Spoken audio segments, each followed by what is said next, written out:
Magandang gabi sa inyong lahat.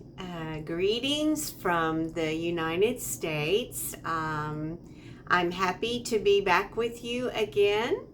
And I always feel like I need to apologize for not having a professional looking PowerPoint like some of you so nicely do. I am just of the old school that I don't know how to do all of that. So, anyway, I thank you for all of your learning comments, and I am so excited and proud for all you're doing and what God's going to do in your life in the future. So, with that, I'm going to go ahead and begin. Our next module is going to be on mental health and pregnancy.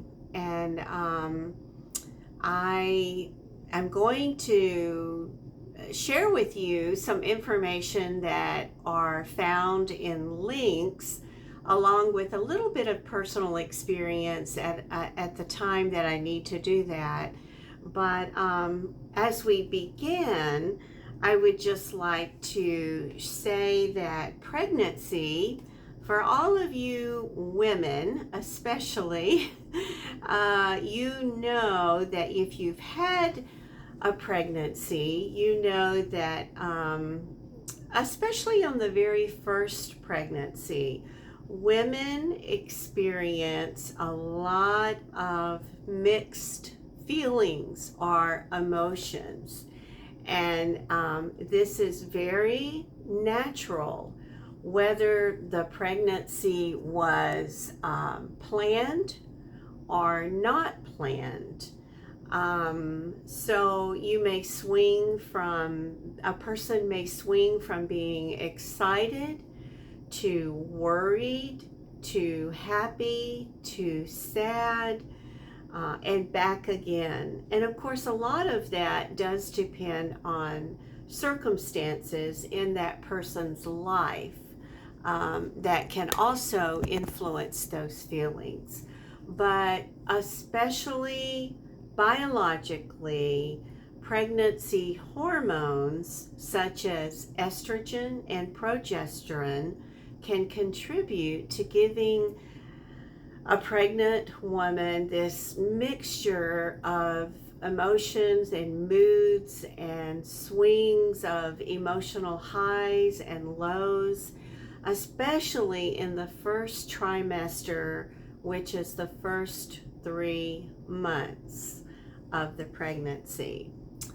And so I just want to start off talking in general about pregnancy, emotional, mental health. Having a baby does change everything. And it's very common to worry about, will the baby be healthy? Will my body be healthy to carry a baby? Concerns about the future, providing for the child, things like that.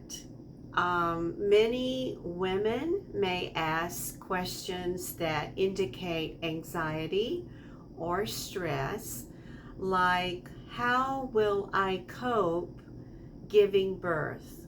What will it be like, especially the first time? Will my baby be okay all during the 9 months and during childbirth and after?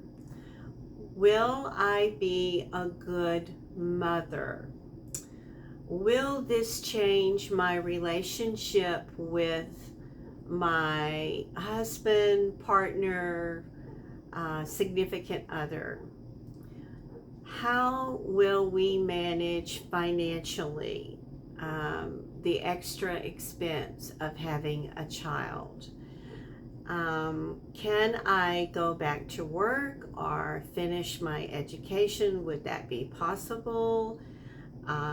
Will I still have my life even as a mother? Will a previous pregnancy problem happen again? That is a very big concern and stress for pregnant women if they've had other issues during other pregnancies. Will something that I've done or eaten or drank, anything that I've done, will that harm the baby? And so the mother to be is generally thinking about those kind of things. Not all the time, but generally. So that is just some general emotions and feelings that go on, and thoughts that go on in a person's state of being during pregnancy, especially at the very beginning. Pregnancy changes the body, and actually they say that after the baby's born, the mother's body takes about a year to get back to its normal state. So women who have children right behind another, short time between another baby or another pregnancy, they really have a hard time. Their body goes through a lot. Some women really talk about the positive experiences of being pregnant and feeling strong and healthy, while others don't have that experience. They do not enjoy pregnancy because of some of the side effects of pregnancy and the hormone side effects, things like that. So that can be both ways. And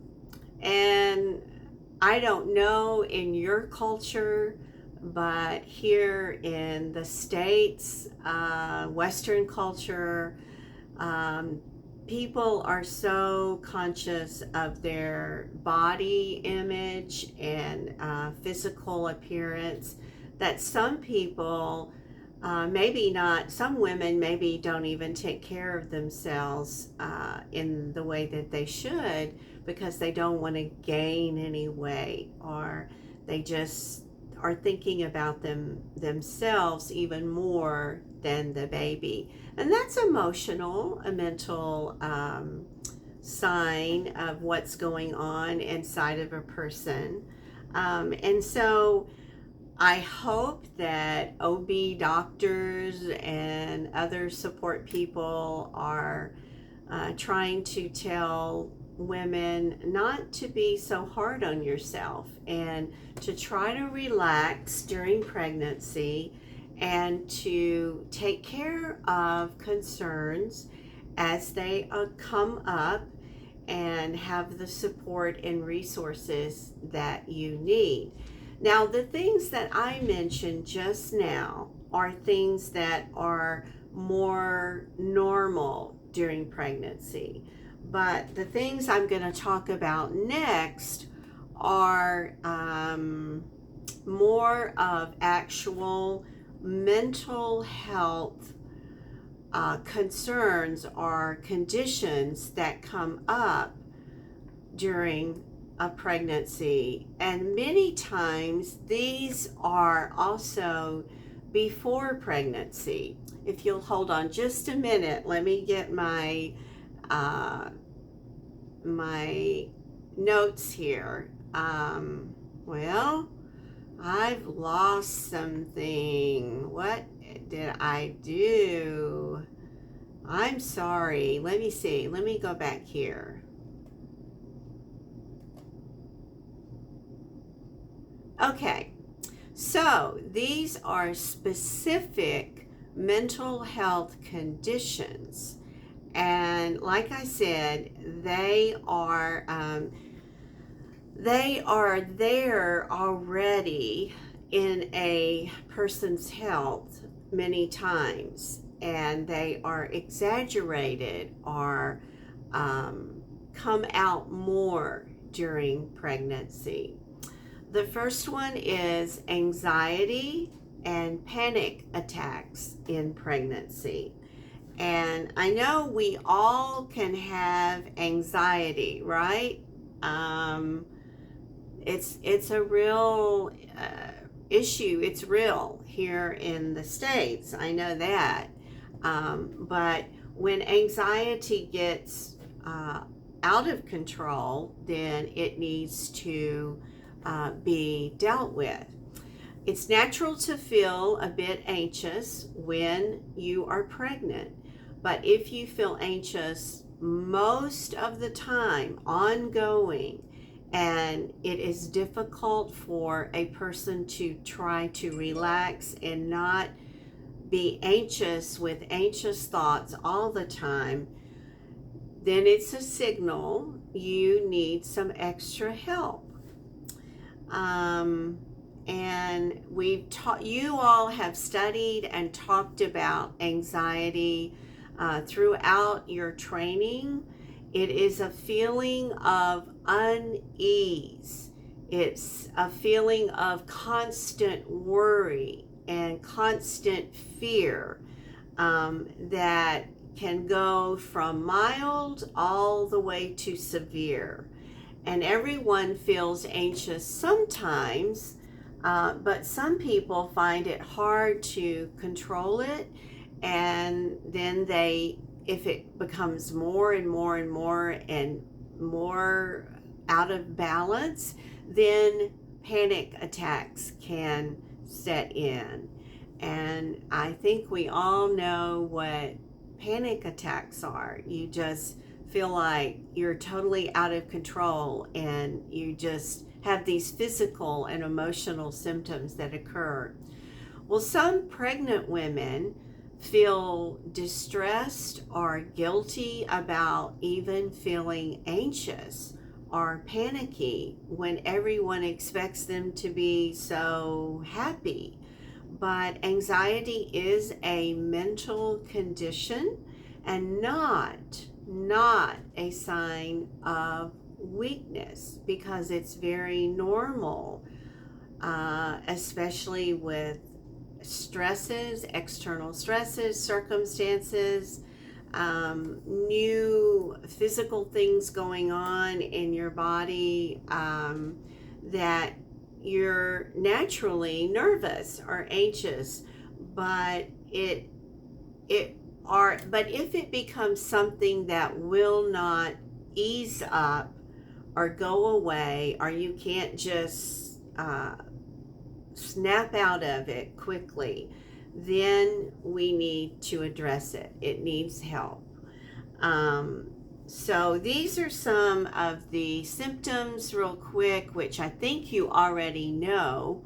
Feeling anxious all or most of the time, restlessness, feeling very worried about, in pregnancy, feeling very worried about your baby, feeling a sense of dread, like something's going to happen, being unable to concentrate, or feeling like your mind is fuzzy or blank. Another big sign of anxiety is irritability. Being irritable, constantly feeling on edge, and difficulty falling asleep or staying asleep, or even difficulty with eating. And so when it gets to those symptoms, panic attacks can occur quickly and for no reason. And when you're having a panic attack, if you have not ever had a panic attack, these are some of the symptoms: a racing heartbeat, a feeling of dread or a fear of dying, chest pain because it feels like your chest is tight or you can't breathe, dizziness, sweating, feeling like you're going to faint, shaky limbs, you're kind of shaky, tingling feeling, and just a churning stomach that feels upset. So sometimes panic attacks last 5 minutes, and some of them can last as long as 20 minutes. This can be very frightening. I have had panic attacks in my life during acute times of stress, and they are no fun. I think maybe with the first pregnancy, I might have had one or two, but there were other times in my life when things were very scary or stressful that I had some panic attacks. So I can identify with panic attacks. And is it statistics? 1 in 10 pregnancies might have anxiety high enough to have a panic attack. 1 in 10. But we should not feel like we're not coping or a failure because we have a panic attack, because panic attacks almost come as a reflex of the anxiety and the nervous system in our bodies. So we have to just sometimes either talk to someone, get some help, know that it's going to be okay, and that we breathe through it, and we say a prayer, and we do things that will help the anxiety level to go down. Okay, now depression and anxiety. This is very common. Sometimes it's in the first trimester. Most of the time, not in the middle or the end, unless the woman who is pregnant already has depression anxiety disorder. But it can feel sometimes like with the hormones so high and not the normal level, that it can cause feelings of sadness or down, even if you don't know why.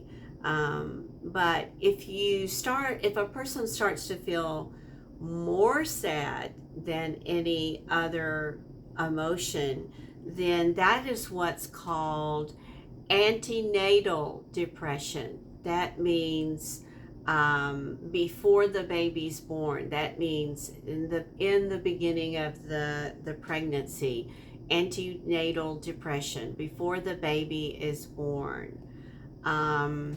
So it can be like other mental health conditions. It can be mild or severe and can affect women in different ways because everyone is different, right? We all are made up of different genes and different cells and chromosomes, and so it can affect people in different ways. Some women have depression after having a baby, and this is called postnatal or postpartum depression. And I know with my first child, Benjamin, my first son, my first child, I had my first pregnancy was at 35 years of age, and I had a lot of delivery or labor complications, and then ended up having an emergency C-section. And then my blood pressure stayed high, and I had an epidural in my back and the spine to numb me from waist down, and they had to do several injections to do the C-section, and so my legs took a long time to come back feeling in them. And so I don't know what it was, the hormones, the whole experience. It was almost like a post-traumatic stress syndrome, but I had postpartum depression. And I didn't know it for sure at the time, but now looking back, I know that that is probably for sure what it was. I felt sad, I felt down, I felt just not myself, and very, very low. And I was recovering from a C-section. We lived, Flint and I, my husband, lived far away from family. And so I had my church family and some friends, but it was hard. It was really hard. And I ended up talking to some people, but it eventually went away. But some of the symptoms that are signs of depression might be feeling down most of the time, can't be bothered with things. It feels really hard to take on any responsibility, can't concentrate or make decisions. You just don't enjoy anything about each day or life. You feel tearful, crying, and you don't want to, or you can't help it. Restless, agitated, and even feelings of self-worth, low self-worth can come in, or not like you are adequate. You feel low because you don't feel adequate or confident. And so these can eventually, if unchecked, these can lead to even suicidal thoughts in some people, but that can occur after pregnancy, especially. And so these are, once again, I want to remind you that a lot of times these mental health that I'm naming right now, that you see pictures of faces of women, and underneath it, the title of the issue, the condition, which is anxiety and panic, depression. Now we go to obsessive compulsive disorder, which you may know as OCD, that can occur in pregnancy. And some of the symptoms are the very same as what you would have when a person was not pregnant, but just a stream of constant thoughts and compulsive behaviors, unwanted thoughts, compulsion to just keep doing something over and over and over, like washing hands constantly or counting out loud to lessen the anxiety, or about any obsessive fears about, something bad happening. So OCD, obsessive compulsive disorder, can occur in pregnancy and after childbirth. So it would be called perinatal OCD, and often this kind of OCD mental health condition is all about the baby being developed, and the future birth of the baby. Many times the OCD disorder is around the baby itself, but not always. So it is one of those situations that it occurs sometimes just a few times, and other times it's throughout the pregnancy. But for example, of thinking about something, worrying about something all the time, would be if a person had obsessive thoughts about the baby being harmed by some bad bacteria or germs, or the expectant mother, would just go to extremes to keep everything clean and sterilized at all times, multiple times during the day. Or a pregnant woman might have obsessive thoughts about the baby stopping breathing. So a person's always trying to make sure the baby's moving, which is normal and natural. But if it's to a high level, then the expectant mother needs to talk to their doctor about that. Let's see, let's go to the next one. By the way, perinatal obsessive compulsive disorder only affects 1 out of 100 pregnant women, so it doesn't happen very often.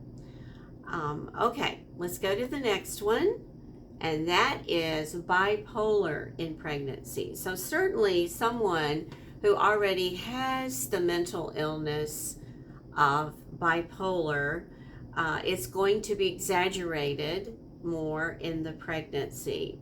So it's important for the expectant mother to tell her doctor when she does have bipolar, as she goes to the doctor and finds out she is pregnant, so that you can get the person can get the treatment needed and the support needed.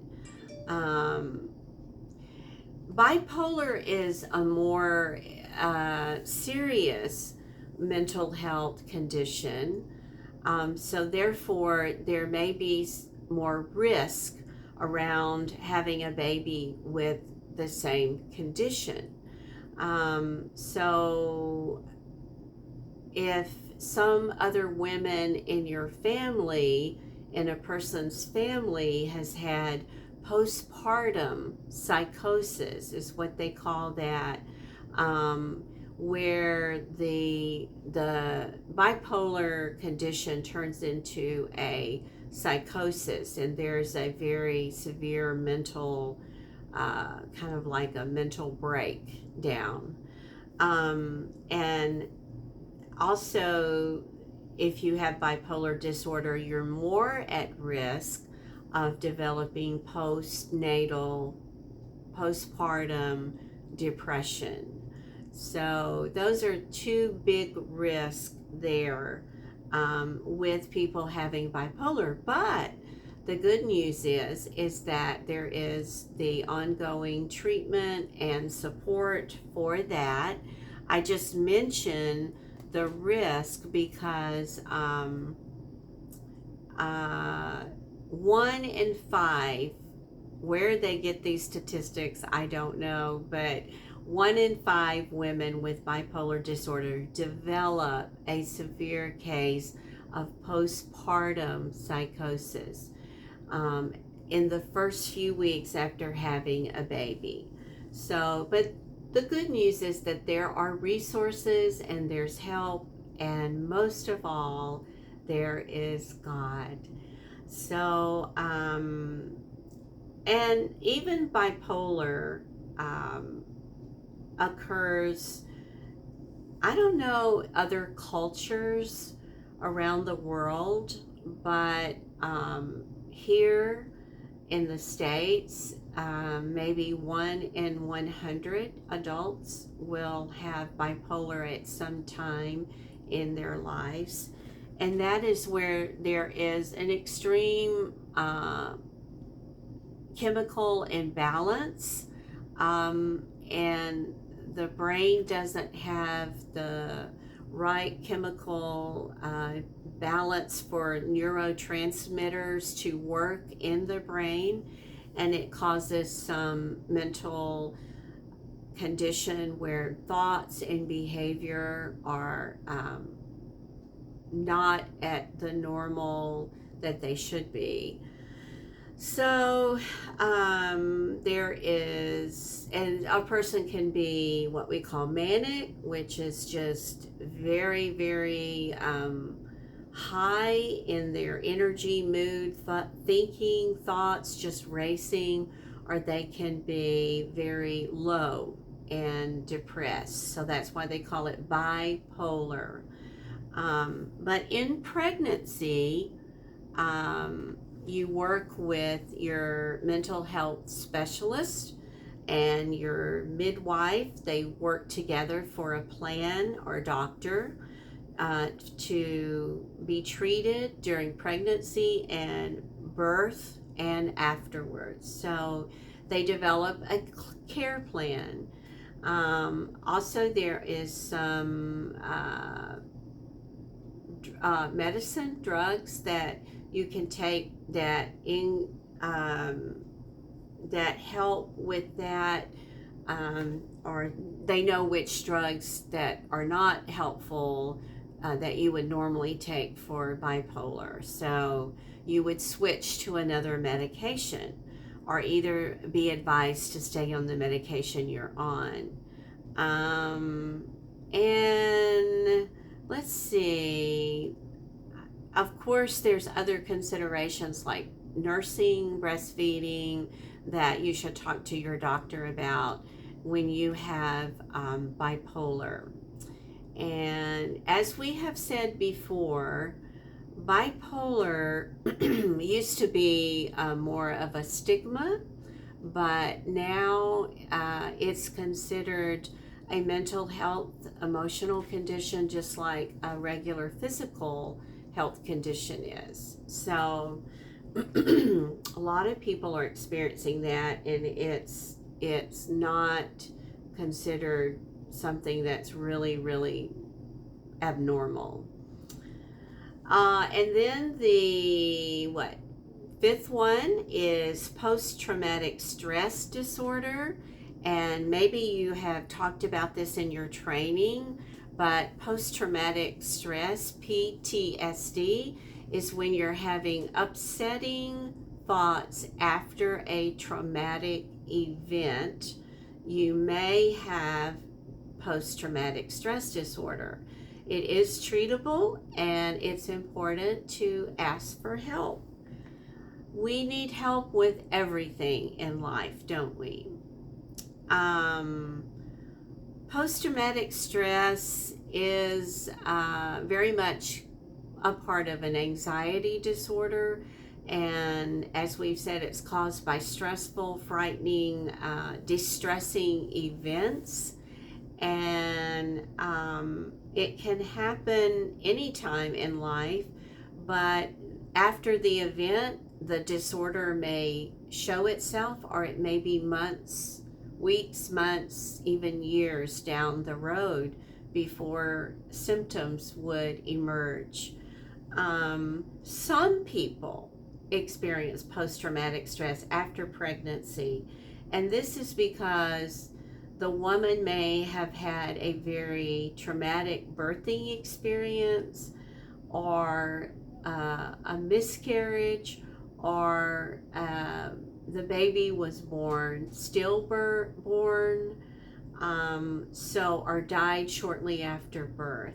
And this is very emotionally traumatic, and it may even cause fear of childbirth in the next pregnancy. Just remember that PTSD is treatable.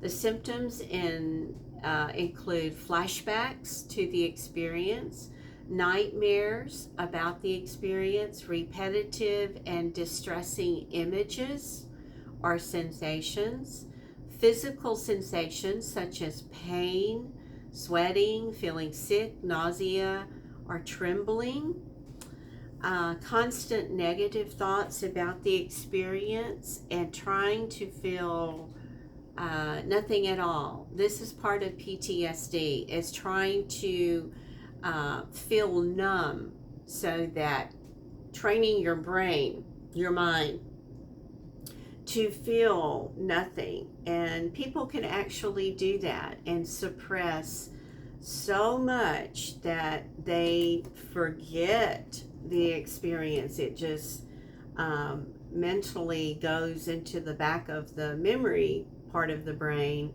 and it's suppressed. Sometimes avoiding places or people or other things that remind you of the traumatic experience or event, watching out for danger or threats, and being easily startled. That is a symptom of post-traumatic stress. Anxiety, irritability, difficulty concentrating, angry outburst, sleeping problems, headaches, stomach pains. You recognize some of these symptoms that overlap with several different types of mental health conditions. So that just shows that the mind, the heart, the body, the spirit is all connected. Mind, mental, emotional, physical, and spiritual are all interconnected together. And so it's going to come out in physical, mental, emotional, and sometimes very strong spiritual ways. So that is just a little bit about the PTSD in pregnancy, and it doesn't happen all very often, but it is common enough that it's spoken about. The mental health specialist should talk to the woman who is pregnant about how to cope with feelings of fear, how to cope with other symptoms, and the options for birth that may help. For example, if there was a very negative or traumatic birth outcome, then talking about other options for birth. So the psychological therapy or support is a tremendous blessing and resource. Okay, and now this is a little bit longer than I would normally make it, but there is, this is kind of fear of childbirth. I'll mention this because this is in this resource module, but fear of childbirth is called tocophobia, and it's having anxiety about giving birth, but it's natural to have anxiety about giving birth, but you feel so afraid, a person feels so afraid of giving birth that they don't want to do it. So it's important to ask for help if a person experiences that. Pregnancy and childbirth are major life events, so we can have grace with ourselves.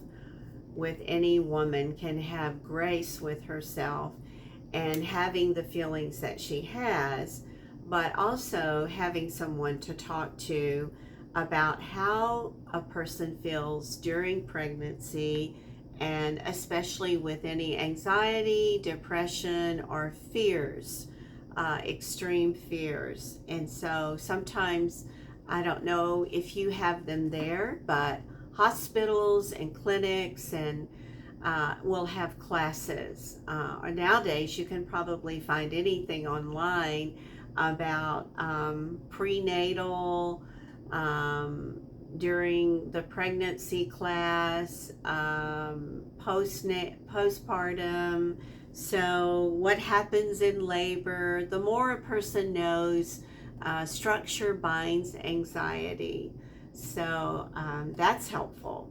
And then postnatal depression, we talked a little bit about that under the condition of depression in pregnancy.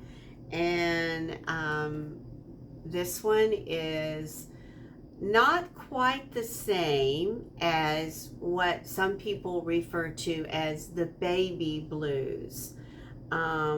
Sometimes after having a baby and the hormones are trying to get back in balance, that is the way they should be before pregnancy, because hormones are high, raised to a high level during pregnancy to sustain the pregnancy. So there are some times where, because of estrogen, progesterone being so high, that it affects the emotional part of the brain, and so it's natural to feel kind of blue or down sometimes. But postnatal depression usually needs some kind of help or treatment. It is a mental condition, and the difference between baby blues and postnatal is postnatal or postpartum depression after the baby's born usually starts in the week after you've given birth, and stops, or baby blues, I'm sorry, just the normal, your body getting back to its pre-pregnancy state. And so it usually starts immediately. The baby blues, they call it, start immediately after birth, and then usually go away or stop by the time the baby's a couple of weeks old.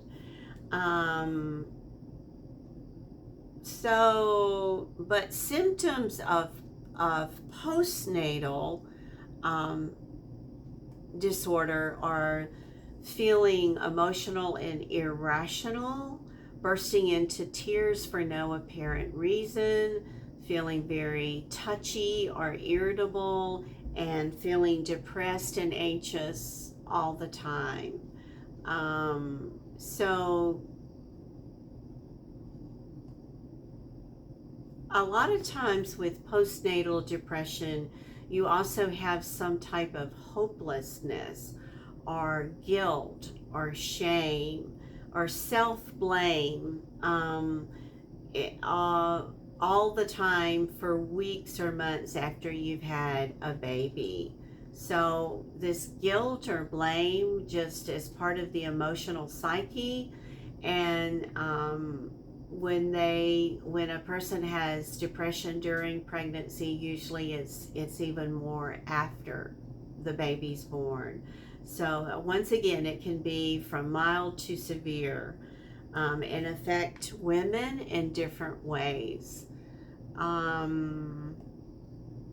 Again, it's very important to tell friends, family, patients, clients, that depression is a biological or physiological mental health condition, and it is not a sign of weakness. Rather, that it is an imbalance in the body and the way the body works, and sometimes it is heightened more by circumstances, but it is really a chemical imbalance. And so the good news is that postpartum or postnatal depression can be treated with the right care and support, and most women make a full recovery from this. I did experience postnatal depression after our first one, as I mentioned earlier. And I didn't have a lot of people around me. Flint, my husband, was at home for about a week after we brought Benjamin home from the hospital, and then he had to go back to work. It was during Christmas holidays. And so it was just, I think, from the traumatic birth experience, and then I did experience some depression feelings during my first trimester, first 3 months. So, but as with any mental health condition, it's very important that if a person ever feels so hopeless or can't see any light or just in so much despair, that they have feelings of suicide, suicidal ideations, they call them. It's very important to get that person some help, because if they reach that point, usually they can't help themselves. So anybody around them that recognizes that can be a help and resource. And then one of the last ones is eating disorders in pregnancies. And of course, we have eating disorders you may know about as mental health conditions called anorexia or bulimia, or emotional eating disorders, where a person has a lot of different distressing emotions inside, and the way that they find comfort is to just eat in that. And so, but if you are pregnant and have a eating disorder, or have had one in the past, it's important to tell your midwife or your OB doctor so they can offer the appropriate support. So an eating disorder is when you have an unhealthy relationship with food, weight, or body image. So I'll say that again. An eating disorder is when you have an unhealthy relationship with food, weight, or body image. This can take over your life and make you ill. Friends and family can be concerned about your well-being. And another eating disorder is binge eating, and you may be familiar with that, where a person just, like I said, they feel so distressed or so sad or lonely, or they use food like they would a drug or alcohol. And I don't know if that happens very much in your culture or down in certain areas of the Philippines, but are any of the eating disorders, anorexia, or and I realize that in your culture it's very much, many people are poor and they do not have enough food, and so that would not be an eating disorder. Let's see, but I was surprised to hear that on this website about the eating disorder in pregnancy, because I know that there are different times where a person that's pregnant may crave a certain kind of food, and they just really feel that craving. But that is not what there would be a disorder from. That is considered more normal. And then we've mentioned the postpartum psychosis. It's a very serious mental disorder that begins suddenly in the first few days or weeks after having a baby. It can be treated with professional help, and usually it is with women who have been diagnosed with bipolar disorder or schizophrenia before their pregnancy, and they have a higher risk of getting it to a severe level with the pregnancy or after the pregnancy. So it can be very serious, and so professional help and support is needed. If a person gets severely depressed or very withdrawn and not talking to anyone, not sleeping, being very confused, racing thoughts, hearing voices or seeing things, delusional. Those kind of things are serious psychosis, and they need attention quickly. I think that just about covers it. I know this video was longer than normal, and I'm not sure exactly if this is what's going to be helpful to you all, but I hope that you at least have an awareness that there can be mental issues in pregnancy and after pregnancy. And we will talk some more about that in terms of our faith and spiritual help as well. So I hope you have a good week ahead, and you are learning a lot, and may God bless you and keep you well and healthy, and may He bless your learning and your ministry. Okay, good night. Bye.